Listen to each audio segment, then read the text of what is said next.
싶다라는 마음이 일단은 좀 이렇게 앞섰고요. 새롭게 접하는 부분에 좀 기대가 되고요.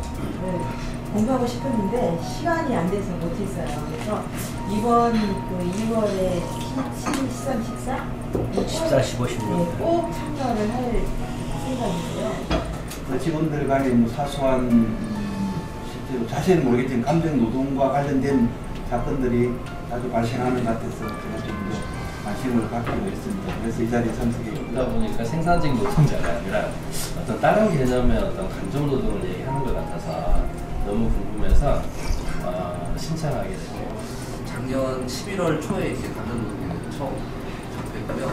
지금 현재는 한 3권에서 4권 정도 지금 책을 읽고 있는데 오늘 이 기회로 좀 더 또 심화해서 좀 더 알아보려고 기회를 주게 됐습니다. 사회에서 많이 이슈화된 감정노동이라는 게 이슈화된 면이 있고 기업에서는 크게 움직이지 않는다는 생각을 했어요. 대표님께서 이제 뭐 지시한 것도 있고요. 그래서 이제 그걸 좀 본격적으로 좀 고수분들은 들어보자 그런 생각이 들었습니다. 제가 그 모든 문제가 한 번에 다 풀렸습니다. 제가 작년에 이제 10월달 10기로 수료했는데 3일 동안에 모든 것이 다 그 머리가 이제 막 지진 나고 막 천둥 치고 번개 치고 막 볼케이노 터지는 그런 경험을 제가 다 했고 저는 감정 노동을 감정 생활로 이렇게 연장해서 활용하고 있습니다. 그동안 제가 미워했던 사람들, 저를 또 못되게 했던 사람 이런 분들 다 용서가 됐고 뭐 그런 분들하고 이제 우리가 이성적으로 접근할 부분이 아니라는 것을 명확하게 근거를 알게 돼서 참 편하고요. 나의 감정을 조금 더 효율적이게 관리할 수 있으면 참 좋겠다라는 생각 차원에서 이 강의를 오게 됐고요. 감정 노동을 알면 인생이 행복해진다고 말씀을 하시는데 어떻게가 궁금해서 그 말씀을 우리 소장님께 배우러 왔습니다. 저는 저기 남부지검의 법률상담실을 근무하고 있는데 거기서 감정 노동을 나 스스로 하고 있다는 거를 깨달아서 왔어요. 소장님이 그 관리사 과정 들었어요. 근데 노동자가 잘 없는데 오늘 한다고 하셔가지고 왔습니다.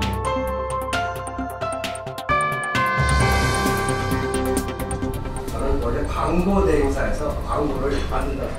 저희 광고쟁이는 정규직을 가장한 비정규직이라고 말씀드릴 수 있죠. 1년 단위로 이제 이렇게 광고 대행사 말랑말랑 목소리로 정말 안 들리는 목소리로 에이씨 대학생 때 시킨 일보다 잘했구나.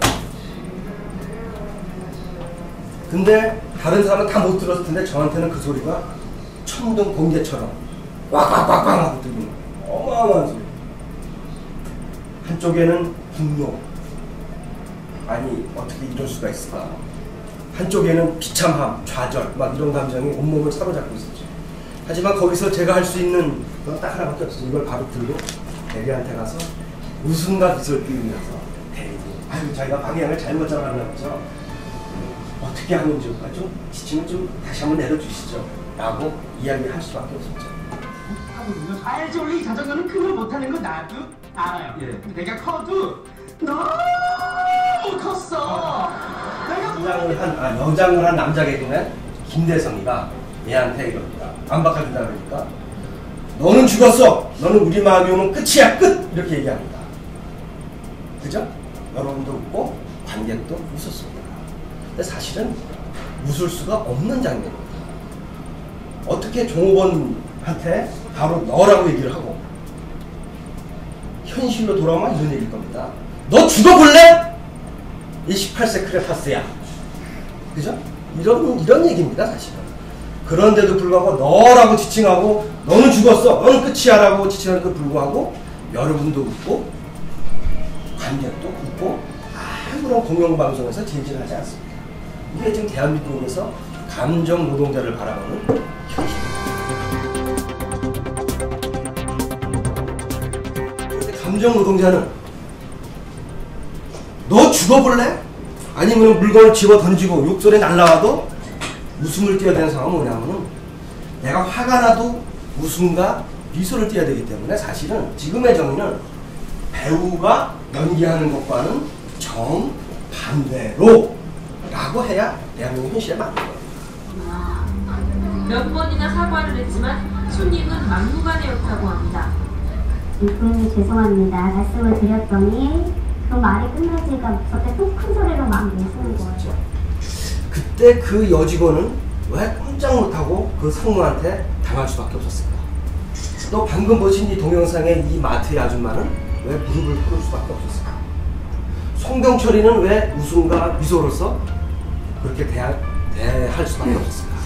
정말 바로 감정 노동을 넘어서 이제 감정 자본주의다. 옛날에는 육체 노동, 나의 육체를 팔아서 돈을 벌어. 그리고 지식사회로 지나가면서 나의 지식을, 프로그래머가 대표적인 직업 아닐까? 프로그래머라고 다 지식 노동자인 줄 알았는데 이제 어느새 나의 감정마저도 자본에 예속시켜서 저당 잡혀서 살 수밖에 없는 감정 자본주의라는 이런 시대라고 정의를 내렸어요. 지금 보시는 소위 말하는 진상이라고 그러죠. 네. 이 진상들은 사실 고객 만족이라는 영역에서 벗어나 있습니다. 이 사람들을 어떻게 다룰 것이냐의 문제가 바로 감정 노동의 문제입니다. 여기 있는 분들이 다 최우수 친절사원 3년 연속 받고 이런 분들입니다. 특히 간호 같은 경우.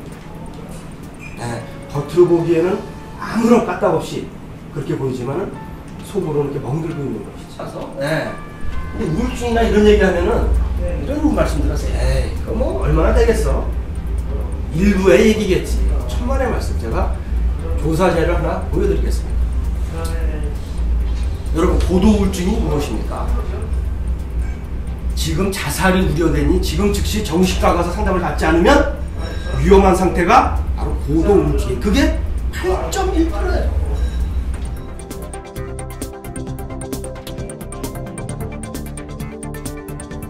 즉 자본이 개인의 감정을 마음대로 할 수 있게 하라. 정부는 개입하지 말아라. 그래서 모든 사람을 감정에 창녀로 만들고 우울증으로 몰아넣어도 정부는 개입하지 말아라 하는 게 바로 자본주의 3.0 시대입니다.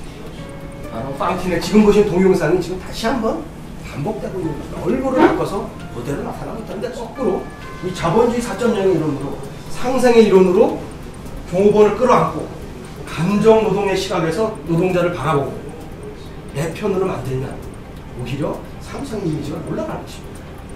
이 간단한 이치를 잘 몰라요. 세상이 바뀌고 있자고 칼날 인자입니다. 칼날 인자는 무슨 뜻이냐면 옛날 각본 문자가 보면 칼에 튄 피입니다. 피. 즉 동물이나 사람을 찔러서 피가 튄 상태를 의미하는 것이죠. 지금으로부터 60년 전에 노르웨이의 한 동물학자가 수탉을 가지고 실험을 했습니다. 왜? 서열은 바로 암컷을 차지할 권리, 수컷을 차지할 권리, 먹이를 차지할 권리를 결정해 줄 때부터 것이죠. 즉 서열이라는 것은 이 서열 앞에 물리적 서열 앞에 바로 암컷과 수컷과 먹이가 보장되어야만 되는데 인간은 암컷도 없고 수컷도 없고 먹이도 없는데 이것이 분리돼서 서열만 가지고도 심리적으로 쾌감을 느끼거나 스트레스를 받도록 진화되었다는 겁니다. 그것을 뭐라고 합니다? 심리적 서열이라고 합니다. 고객은 왕이다라고 하니 그 고객의 심리적 상태는 어디다? 위로 가 있고 뭐가 나온다? 행복물질 세로토닌이 나온다. 노예 상태로 가 있으면 뭐가 나온다? 바로 칼을 가슴에 찔러서 피가 난 상태가 뭐라 해서 코티졸이 나오는 상태라고 했습니다. 그 코티졸이 굉장히 무서운 인간의 면역력을 떨어뜨림으로 인해서 여러 가지 작용을 많이 하는데 그럼으로 인해서 병이 생깁니다. 그 상태가 한 번 지속되는 게 아니라 12시간 지속되기도 하고 바로 감정 자본주의이기 때문에 5년, 10년, 20년 계속 하다 보면 인간이 망가질 수밖에 없다는 것입니다.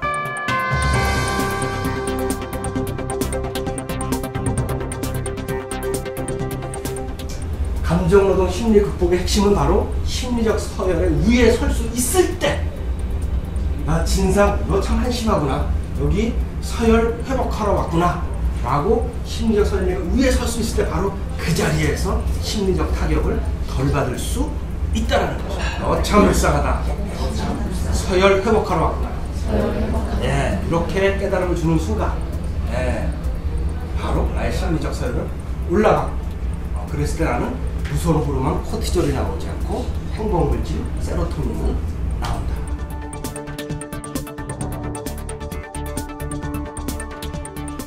백화점 가서 또 진상. 실제. 네. 그 백화점은 다시 마트 가서 진상. 온 국민이라고 온 국민. 온 국민이 폭탄 돌리기 한 달 내내 현대자동차에 들어가서 진상을 부리는 거예요. 진상을. 야, 현대자동차 갖고 있는 애들 다 모여. 삼성전자, S가 직원들 실제로 현대자동차를 끌고 10여 명이 한꺼번에 출동을 했답니다. 고장 내놓고 이 새끼들아 참 이거밖에 못 만들어. 다 삼성전자 S야? 야, 갤럭시다 모여.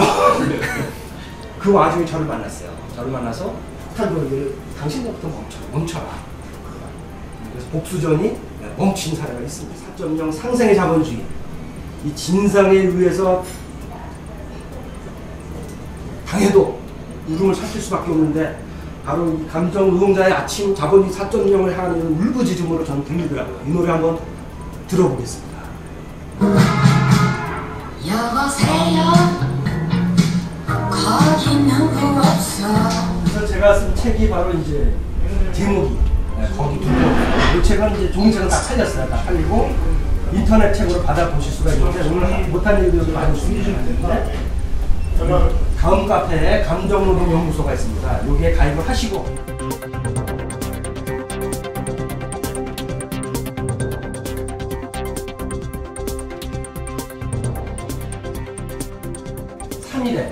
좀 한꺼번에 몰아서 빡세게 하고 있습니다.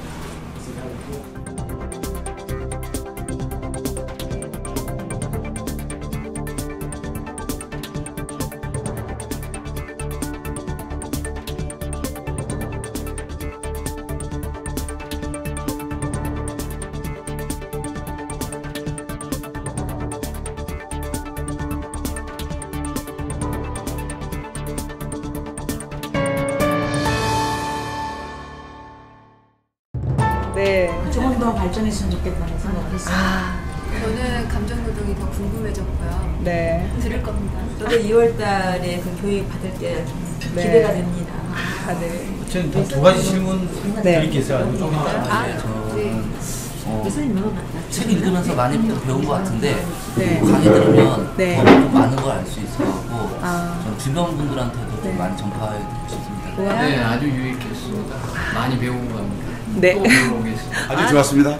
오늘 강의가 사실은 네. 뭐 경제학, 경영학, 그리고 네. 정신과적 영역 상당히 많은 부분에 걸치는 부분인데도 네. 상당히 깊게 잘 네. 들으실 것 같습니다. 감사합니다. 네, 고맙습니다. 처음 왔는데요. 네. 일단 감정이라는 단어에 노동을 넣어가지고 저는 깜짝 놀랐어요.